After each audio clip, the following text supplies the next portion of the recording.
दोस्तों नमस्कार, मैं सौरभ गोस्वामी। ललितपुर में साधु संतों का एक कार्यक्रम में पहुंचना चर्चा का विषय बना हुआ है। एक ऐसे कार्यक्रम में पहुंचे जिसके आयोजक जो थे ललितपुर के ब्यूरो चीफ जो संजीव बजाज हैं दैनिक जागरण के, वो उसके आयोजक थे और उनके ऊपर उत्तर प्रदेश सरकार के उप मुख्यमंत्री के आदेश पर एक जांच कमेटी गठित की गई है उनके कृत्यों की जांच करने को लेकर। यह सबको पता था और उसके बीच में संतों का उस कार्यक्रम में पहुंचना लोगों को चौंका गया। वो संत जो उत्तर प्रदेश के मुख्यमंत्री योगी आदित्यनाथ के साथ कई जगह पाए जाते हैं, उनके साथ फोटो खिंचवाते हैं और कई मंचों पर उनके साथ पाए गए हैं। ऐसे में सवाल ये खड़े होते हैं कि संतों का ऐसे आरोपियों के साथ खड़ा होना कौन सा रिश्ता दर्शाता है। संतों की ऐसी कौन सी मजबूरी थी कि इतने बड़े आरोपी के साथ खड़े नजर आए और उस आरोपी के आसपास ऐसे लोग खड़े नजर आए जो बड़े पैमाने पर किसी ना किसी अनलीगल एक्टिविटीज में शामिल हैं, जिस पर बड़े आरोप लगे तो कहीं पर मुकदमे भी चल रहे हैं, जिस पर प्रशासन ने, खुद योगी सरकार ने बड़ी कार्रवाइयां की हैं। उस कार्यक्रम के इर्द गिर्द वो लोग भी पाए गए हैं। दोस्तों, सारा इंडिया स्टाम्प ड्यूटी खरीद फरोख्त के मामले पर भी जांच चल रही है। एक मनी लॉन्ड्रिंग का भी मामला बना है, उस पर भी जांच चल रही है और खुद दैनिक जागरण के ब्यूरो चीफ संजीव बजाज पर जो मुकदमा लिखा गया है उसकी भी जांच चल रही है। उनके जितने भी कान नाम है उनकी जांच चल रही है और उसमें कई लोग इन्वॉल्व भी हैं जो पर्दे के पीछे के लोग हैं, जिन्हें यह डर लग रहा है कि उनके नाम सामने ना आ जाए। ललितपुर में 5 बड़े जमीनी विवाद चल रहे हैं जिसको लेकर मीडिया द्वारा पिछले 1-1.5 साल से आवाज उठाई गई है। उसमें कई लोग तो ऐसे हैं जो भारतीय जनता पार्टी के नेता भी हैं, कई ऐसे हैं जो पत्रकार भी हैं और हर जगह जमीनों विवादों में उनकी पत्नियां हैं।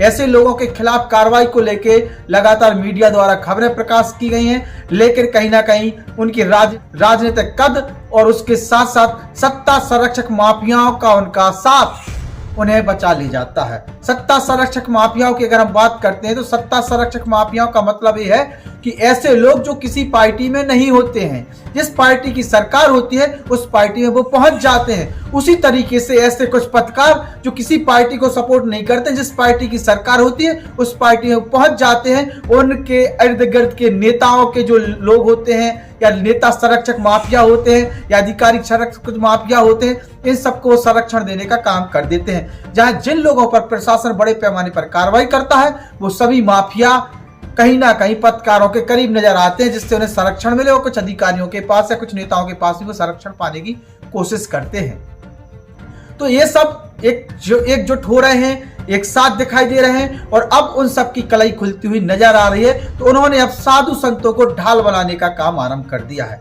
अब तो सवाल एक खड़े होते हैं कि साधु संतों को क्या ये सब दिखाई नहीं दे रहा है या उनके सलाहकार हैं जो साधु संतों को गुमराह कर रहे हैं, ये भी सवाल खड़े होते हैं। संजीव बजाज के कार्यक्रम में जो साधु संत पहुंचे हैं, क्या उन्हें सब कुछ पता नहीं था? एक संत को तो पता है, बाकी 2 का हम लोगों को पता नहीं कि उन्हें अता पता है कि नहीं है, क्योंकि एक संत ज्यादा इन सब चीजों में ध्यान रखते हैं। कहा कि इस प्रकार के विवाद चल रहे हैं तो वो वहां पहुंचे। उसके बाद हम लोगों को बड़ा आहत हुआ, क्योंकि वो भी हम लोगों के बारे काफी करीब हैं। जिस पीठ से वो जुड़े हुए हैं उस पीठ के आराध्य को भी हम बहुत कुछ मानते हैं और जितने संत वहां पहुंचे उन सभी पीठों के आराध्य को हम बहुत मानते हैं।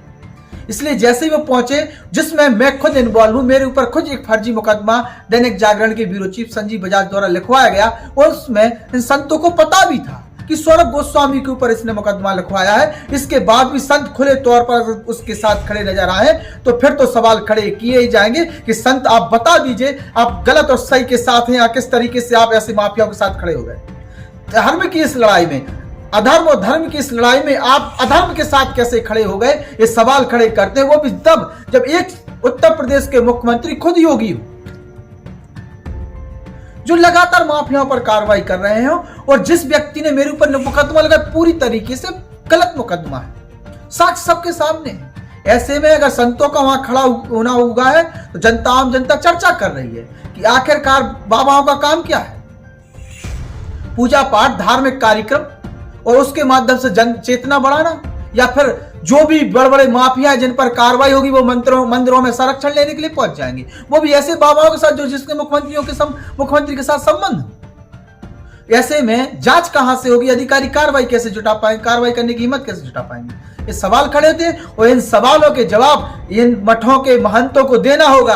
अगर जवाब नहीं देंगे तो इनके खिलाफ में लगातार बोला जाएगा, इनसे जवाब भी मांगा जाएगा। बाबाओं का काम क्या है और जिस पीठ पर आप बैठे हैं वो पीठ ना तो आपकी है क्योंकि उस पीठ के जो मालिक है, वहां के मंदिर के जो मूर्ति है, वो मंदिर के मालिक हैं, और उस पीठ को जो चला रहे वहां की आम जनता चला रही है। ऐसे में आम जनता के लाखों लोगों के आराध्य को आप देख रहे हैं, उनके वहां रह रहे, देख उनकी रख रखाव कर रहे हैं, इसलिए इसके प्रति आपके प्रति भी आस्था श्रद्धा भाव है।